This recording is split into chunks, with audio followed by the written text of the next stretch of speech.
My topic today is dare to be great. And I use the word dare because it takes a lot of courage in our lives, because there's a tendency everywhere for us to, go to the line of least resistance, to follow that line, to be average, to be mediocre, and to be just like everybody else. In fact, in Australia, they have a motto, cut the tall poppies. Basically, aren't supposed to have your head any higher than anybody else. It doesn't mean to be boastful, it doesn't mean to be arrogant, it doesn't mean to be proud, because the greatest people are really the servants of others. And to dare to be great is like, what's the purpose of life unless we really climb the mountain, we really make the commitment to the challenge that there is for each and every one of us. Every single person has the same opportunity. Even though we have different financial situation, or maybe a different family background, or maybe you have a different education, there's different levels of intelligence. But what happens is that each one of us really has the same opportunity when we hear knowledge to be able to apply it at the best of our ability. Any of you ever heard of the Special Olympics? Okay, and it's a wonderful thing where there are people there who are had birth defects, are considered retarded, get together and they compete in athletic events. And it's a very inspiring thing, and because nobody there is really competing with anybody else. It's kind of an interesting thing. Somehow in the being born less than what we call normal, some of these people have the gift of no competition. They just love everybody. They're just in the race just to be in the race. They're just glad to be in the race. And if somebody else wins, they're so happy for their friend that won, that they have no sense, I didn't win, they just got to run. And that in the spiritual world, there is no competition. But in our world out here, we have competition only because we see things as scarce. And because envy is the disease of humankind, most of us envy what other people have, not realizing that God has given everybody the chance to have whatever it is that they need, and more importantly, they can have a relationship with God. And that when we have a complete relationship with God, all of our needs are met. So I'm going to do a little bit of quote this morning. And this is such an important talk that sometimes when I have a really important talk, it's one that should be, I think I'm going to carry it over even to next week, but next week is rejection. And if you don't come, I won't feel hurt. Be your loss, because I'm going to be here. And I'm going to get value. And that's it. When you show up and you are in the race and you're in the game, even if you're the only one, you're going to get value. You could do a talk for one person or a million. I'm always committed to giving my $1 million talk, so however it goes. So if you get $1 million or more value, that's wonderful, but tithe at that level. You can tithe at the level of what you expect to receive. Be courageous, and you'll see what happens. All right, now in Matthew 5:19, it says, "Whoever shall break one of these least commandments and shall teach others so, that person shall be called the least in the kingdom of heaven. But whoever shall do and teach them these principles, the same shall be called great in the kingdom of heaven." And another one, and it's telling what is greatness. We want to know what is greatness and how do we achieve it.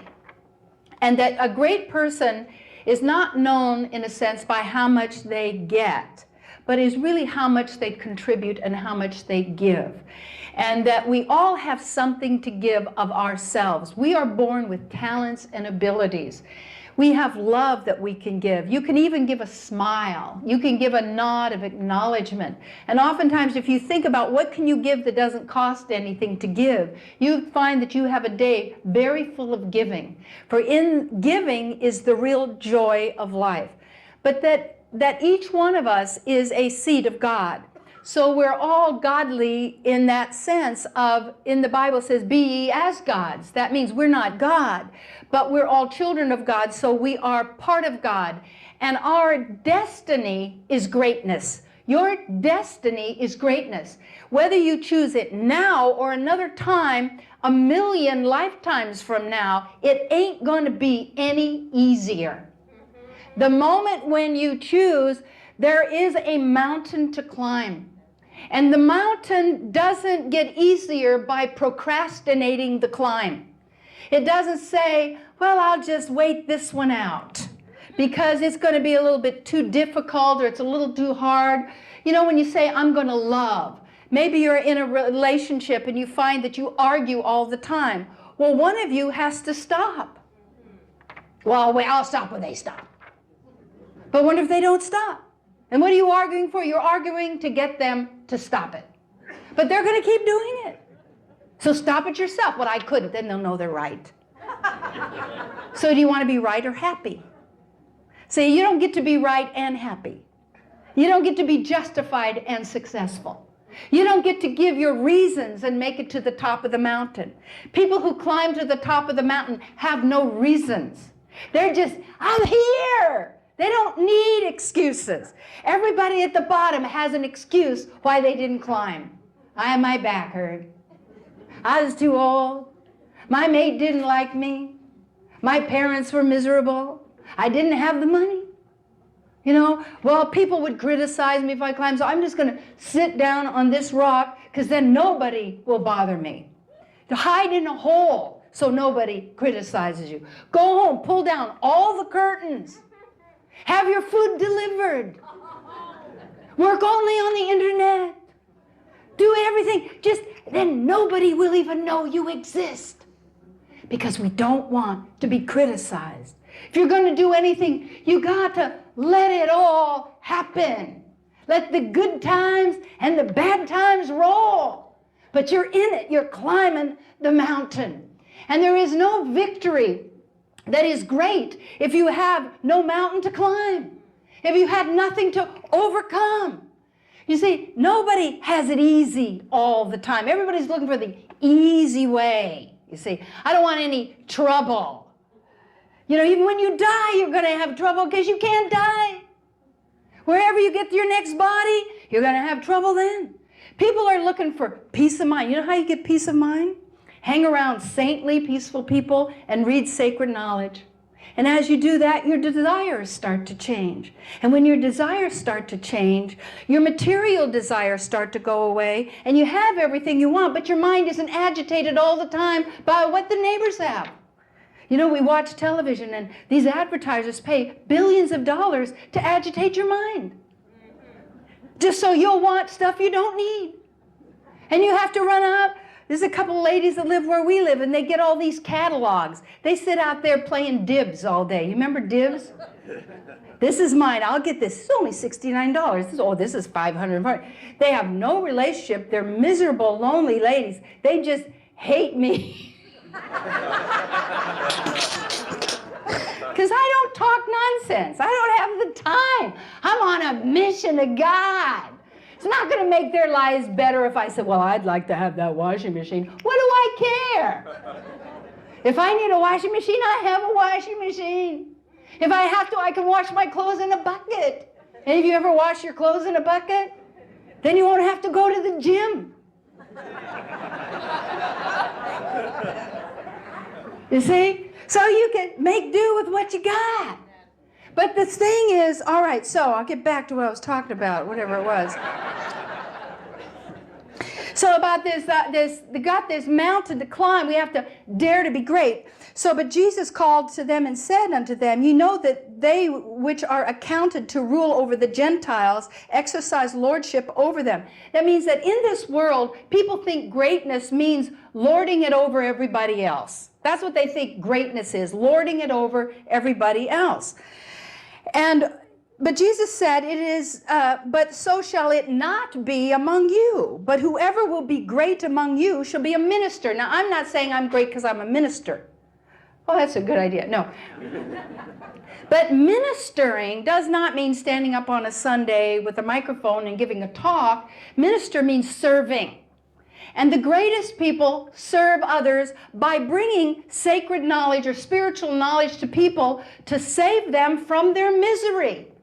to save them from their miserable existence, to give them knowledge that they can use to allow the greatness that is within them to come out. Can you imagine that if you ruled the world, which you do rule your own world by your thoughts and by your beliefs and by what you act on, and that when we turn our lives over to a higher power and we work in harmony with those commandments and with the spiritual principles, our world is beautiful because we're living by the law.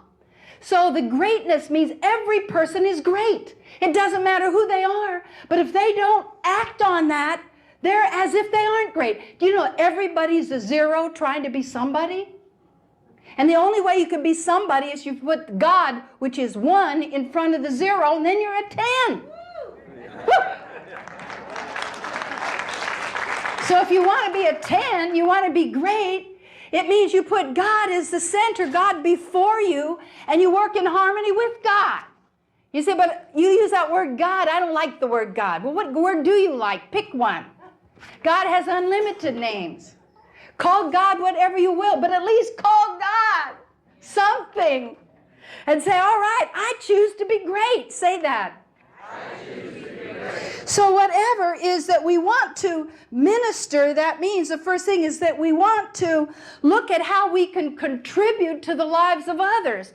And the people who have poverty in their lives are people who are not concerned about contributing to anybody. Poverty is a result of not giving of your God-given talents, is of thinking what you can get. And if you think of, if people thinking about having money made them rich, everybody be rich. Thinking about what you're going to do with the money when you got it, if that worked, everybody be rich. But and if thinking about how you want other people to love you would bring you love, everybody would have love. But a real great person has to learn to live without agreement. That means they have to learn to live without the approval of others. Because if you think about, like Jesus went out there, because it's special, to give his gift, to teach us, as other great teachers have also done, what did he get thanked for? He got to get nailed on a cross. He said, thanks, Jesus, nail, nail, nail.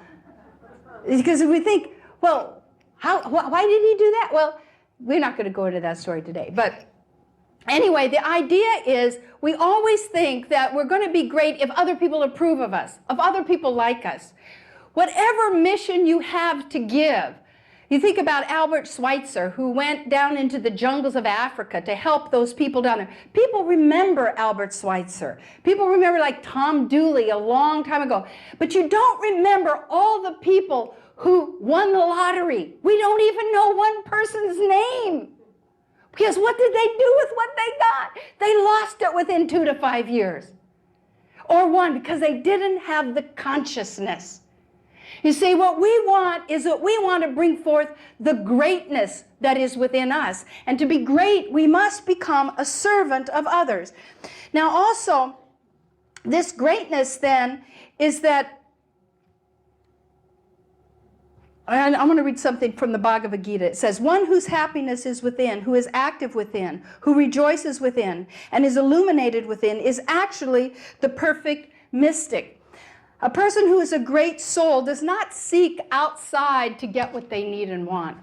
They seek within. And that what happens when we look without, our minds are agitated by everything that we don't have. So we have constant desires. The more material desires we have, the more disturbed our mind, and the less we're able to sleep. The more we have peace in our heart, the more we get what we need from our source within, the more peace of mind that we have, the more joy that we have. And that when we are out there to do our mission is not always going to be applauded. Our mission is not always going to have everybody approve of us or everybody like us. But you have a calling in life. It doesn't matter how old you are. So, but Terry, you're talking to me and I'm almost dead now. So what difference does it make? You can't die. You see, you don't die to become immortal. You are now. You are eternal. And that whatever you're working on, that say you're working on in your relationship and you think, okay, how can you love God if you can't love the people you're with? You see, and the more we love God, the more we love the people we're with. And what does it mean to love someone? It means to learn how to get along. It means to learn how to please them. It means to learn how to develop yourself. And you have talents and abilities. You have great talents. And how many people really use their talents? Very few people, because most people are afraid they're not going to make any money. So they don't. Look at Jerry Lynn, wherever she went. She's out there. Oh, look at Jerry Lynn. She's manifested herself and disappeared. There she is. I mean, she earns all of her money from singing and music. You know, she's busy day and night doing her music. There are people saying, I can't get a job. There's no money in music. There's no money in art. There's no money in teaching. There's no money in this. I'm too old. Colonel Sanders got his start when he was after 50. Most people have their greatest success after the age of 50 because by 50, you've made all your mistakes. Now you know what to do.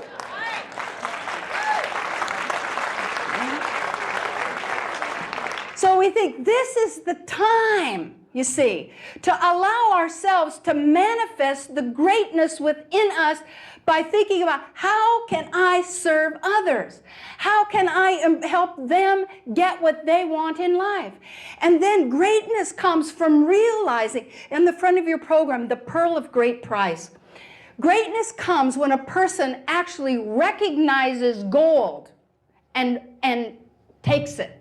It's when a person finds that there's something like the pearl of great price that is the most expensive thing, the most valuable thing in life.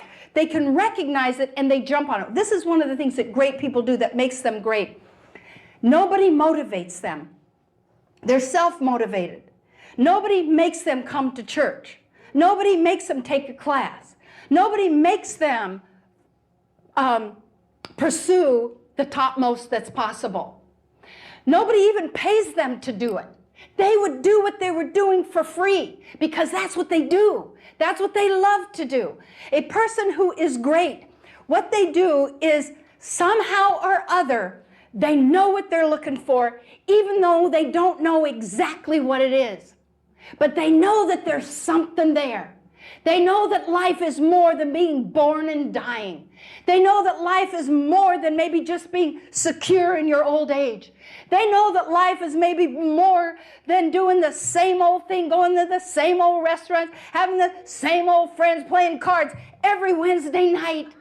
They know that life really is something grand, something wonderful. And to be a human being is the greatest opportunity. And that they know that there's some hidden meaning. They know that there is a message. They know that there's something that the human being is supposed to achieve. They know that God created this entire universe for a purpose, for a reason, not just for those stars to hang in the sky, not for these planets just to hang there with nobody on them, for nothing at all, for no good reason at all, but it's for you. And that God loves you so much, He's with you when you're in hell, or you're in heaven, or you're in a ditch, or you're happy, or you're dying of cancer, or you were just born and you got a new body. God is there waiting for you to turn around and say, what's it all about? What am I supposed to do? What am I supposed to accomplish?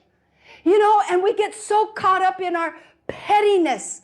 We get caught up in our petty stuff, in our quibbling, in our fighting. Turn right. No, you said turn left. I turned right. You turned right the last time. The last time you turned left, it was a miserable thing. Shut up.